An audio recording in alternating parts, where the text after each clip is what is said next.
Welcome to another episode of Shots. I'm the only one with a drink here. Does anyone else want a shot? We've been drinking all day. We've been at the pool. Because we work hard. We work hard. And if you haven't bought crew member coffee yet, fuck you. Just kidding. We love you. Thank you for your support. In this episode, we will be reviewing the 2022? Yeah. That's what year it is. Movie The Batman. The Batman. The emo Batman. The Batman. What'd you guys think? I don't know if anybody ever says it like that. True story. My first word was Batman.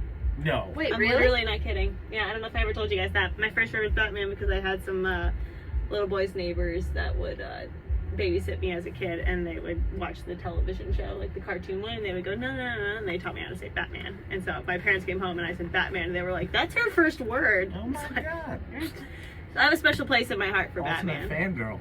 Yeah. So, The Batman was written and directed by Matt Reeves. Yeah. Sure. Starring Robert Pattinson, Zoe Kravitz, Paul Dano. Colin Farrell, Paul Dano. The guy from all the Coen Brother movies and Turturro and Transformers. Yeah. We love that man. Hailey, as a fan of the emo Batman, what did you think? I thought it was a great movie. It was a fun watch. It really played into Batman the Greatest Detective, which has not been emphasized in the previous Batman movies. We really saw his detective skills, which was kind of fun.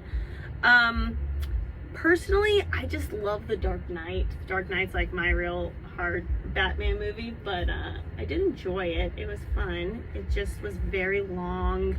I mean, 3 hours these days is like the typical movie, but it's still too long. Did you say all your lovers in your life are Batman comic fans? All of my lovers in my Yeah. life are Batman Past comic. and present. I may have said that. Because this one felt way more like a comic book. Yeah. Whereas the Nolan ones felt like movies. Yeah. Where in this Yeah. one, when you're talking about like the detective thing, Mhm. it felt like you're turning the page and he is saying, oh my What's on the god, comic. look at this. That works once. I mean, it works sometimes, but it doesn't work. The entire movie gets bogged down. Show me, don't tell me. Yeah, give it a Yeah. little show. I felt, It's too long. It's too long. A Go little there. slow. Go there. Little slow, very long. yeah, Amanda Loughlin and many other people have pointed out the storyline with Zoe Kravitz. The dumb. girl missing, it doesn't need Annika. to be in the movie. Like, Yeah. that doesn't matter if you also have a storyline. Only tied in Catwoman. There were too Wait, But many there's a plot storyline lines. of her mom being killed by the mobster, too. Yeah. So, like, use that. That could be her revenge already. Yeah, Of you why don't- she works at the club. So, you could save an hour of a movie like that. I don't know who wanted that. I went in, so both my brothers are big DC Marvel fans. I have a relative decent idea of the comic books, right? I went in knowing it was never going to be The Dark Knight. It was never going to be a Nolan type of thing. And I had to, like, look at it as a perspective of this is a Batman movie that is not going to top Dark Knight. I had to know Yeah. that.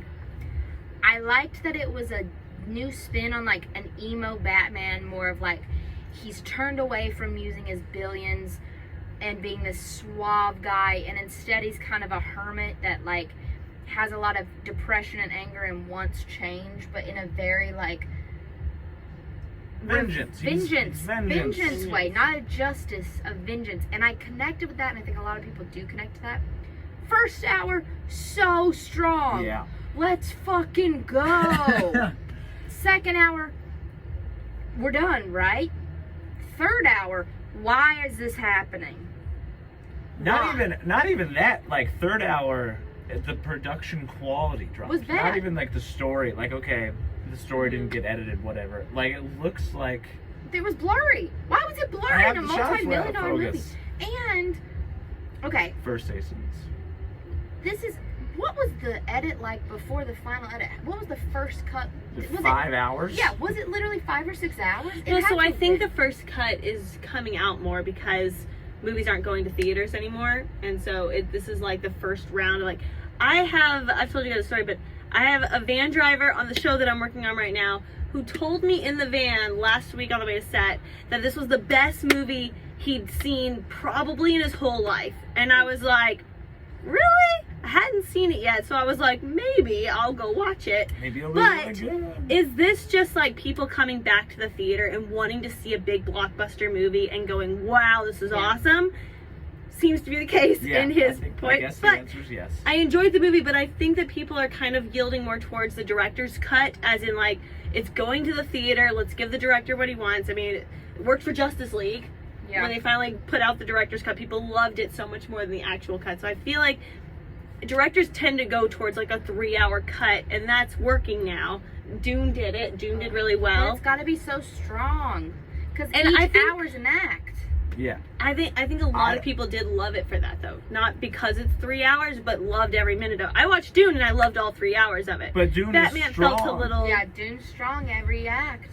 I'm just saying maybe they felt the same way. So about you like Batman. this movie? I thought it was entertaining. I didn't like it as much as The Dark Knight, and I think there's a middle hour in there that definitely needs to be condensed. It was a weird joke that I was like, why did you guys put this here? It's so stupid. Is when he starts his badass Batmobile, the third act, to chase the mobsters, and then it dies.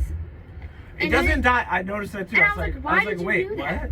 It doesn't die. It goes for something weird happens. Yeah. That's one of the. I took notes and I said I need to see that again. Funny, and I was like, no, that wasn't. You keep thinking this whole movie's a comedy. It's not. It's I'm funny. telling you, it's not. This Tragedy. movie It's wasn't- just a straight action movie. They're looking for Tragedy action. is funny. I laughed multiple times in this movie. When they play Nirvana, suddenly hilarious. The Riddler talking to his fans, hilarious. There's pieces. There's nods. Sure. I like that they did emphasize And the Riddler, like well. new bad guy for the Batman. Batman has so many great bad guys that for them to keep bringing back the Joker, I think, is like comic book nerds everywhere is like, why? There's so many bad guys. So I think this is an opportunity for them to release a lot more bad guys, which is appreciated. Creating the world of Gotham, where it shows a lot of the mobster below 44 club, does open up a different villain style. Which I like that. I did like that a lot. Because I was like trying to look for Easter eggs and see if there's any other villains in the club. Because I was like, ooh, Mr. Freeze, Poison Ivy, are they here yet? Bane? They weren't. They weren't. Well, they don't want to cast them yet, is what they did. Fair. But fair. No, yeah, that part, again, there were so many strong parts of that movie, then it falls apart. But there were too many storylines. Yeah. They could have cut out a lot of the middle pieces and gone straight for the Riddler, because by the time he put together 20 different pieces to lead him to the Riddler, the audience had lost interest. There was too many kills. The Riddler should have had 2 to 3 max. The Riddler had 7 kills, it felt like. Also, he was winning. All right, yeah. 2 things. Paul Dano, great actor, love him. didn't get enough screen time. No. We needed more of him. Second thing, the other thing in that Act 3, Batman starts getting shot with every gun ever at point blank range, and he's never hurt. Well, he's got the armor. Dude, he's getting shot with 50 caliber rifles. Batman armor. There was the willing suspension of disbelief completely disappeared. Yeah. Also, my 2 favorite parts. 1, there's multiple orphan stories in the movie. Obviously, Batman is an orphan. There's other people that are orphans. This is known things. Read the comics.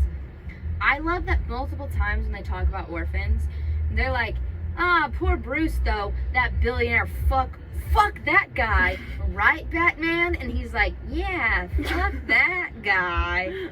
That was my favorite part.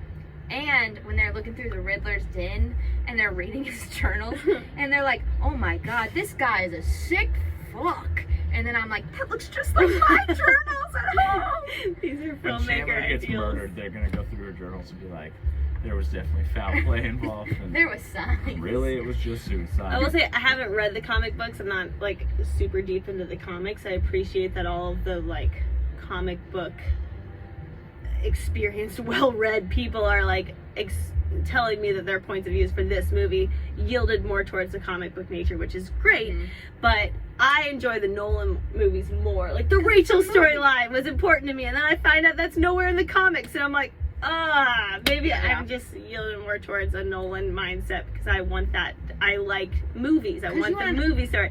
So that's why I think those are the people who appreciate that, like, the Joker came out, a spoiler, the Joker makes a, like, little cameo at the very end of the movie, and that was probably a big deal for both aspects. So they've got all the comic book nerds who love the detective side of Batman coming out, and all the, like, classic bad guys that now have an opportunity to come out in the next Batman movie. And then the Joker makes a little cameo that now he's friends with the Riddler. Speaking of, I think it would have been more interesting if the Riddler knew who he was. Because I love the parallel. The Riddler's also an orphan, but he wasn't raised by a billionaire family, and like, oh, the orphanage was terrible. But poor Bruce Wayne, orphan, got to be raised in his, like, family's high-rise mansion, all the money and everything, and now he's Batman. And he yields towards, like, the audience thinks he knows who Batman is. And I think that would have been an interesting storyline that's like, I know who you are. We're the same person. Let's join teams. Which is what he wanted. But He's that's like, Batman, join my team. But it makes more sense if he knows who he is. So the fact that he kind of, like, was like, let's take down Bruce Wayne together, you and me, Batman. I was like, okay, that's an interesting twist. But also, like, Riddler's supposed to be, like, kind of, he's outsmarting him the whole time. So, like, what if he does Wait, question. know? Was the bomb that got Alfred, was that was intended for Bruce Wayne. But was it addressed to Bruce Wayne, or was it addressed to Batman? It was addressed to Bruce Wayne. I just couldn't remember. Because Batman shows up at all of them, it had the card that said to the Batman. But in the comics, the only person that ever truly knows who Batman is the Joker. And the twist of that is no one knows the Joker's true origin, so they don't know how he knows it.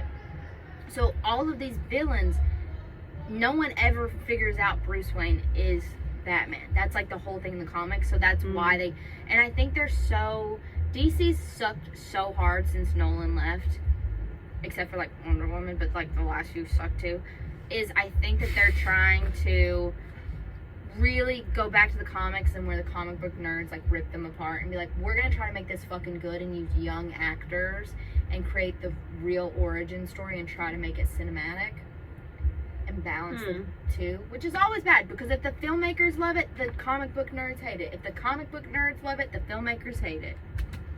Yeah, I think this was a pretty good, like, they tried to mesh both worlds here a little bit. And it didn't work. It was okay. I am not a comic book nerd, so I love the Nolan ones. I love Dark Knight. Dark Knight is my favorite Batman movie still. But I love Batman, so I will watch them. But it was not my favorite. And I feel like I'm in the minority of America there, because everybody loved that movie. Everybody loved the Batman. Which is weird, which I don't get. I was like, yeah. I didn't think I would like Robert Pattinson as much as I did. I thought he actually did great. Yeah, but Zoe Kravitz was a really good cat burglar. She did great. Her storyline was a little off, but they could have fixed it. I thought she didn't pull it off. I think the best person Sorry, Zoe. was Paul Dano. And he wasn't in it because he wasn't in it that much. We don't have much to judge. No, the Penguin. The Penguin. Colin Farrell was phenomenal. Colin Farrell was good. Literally, like every scene. They kept trying to blame him for stuff, and he just did nothing. Like, he just never did anything. I was like, what is this guy? Like, and I like that they didn't make it kitschy where he actually looked like a penguin. It was just like he was all scarred. They should just brought back Danny DeVito. Danny DeVito. No, Colin Farrell was great. Yeah, I would say overall 5.5. Yeah, so I'm yielding more towards 6. 4.3. Wow. Okay, so I guess we'll. All right, we'll agree on 5. Yeah. I guess 5. 5.2. 5 for the team. A nice average. Which is not great. Not great, but I don't regret seeing it. The first hour, at least. Yeah, the first hour. It's a little long, but entertaining movie, which is what the theater is all about. It is the first thing I've seen in the theaters in a long time. Really? So, yeah. Well, I saw Dune in the theaters. You saw Macbeth in the theaters. I didn't like Macbeth. Okay, well, on that note, this has been another episode of Shots. Woo! Shots. Bye. Shots.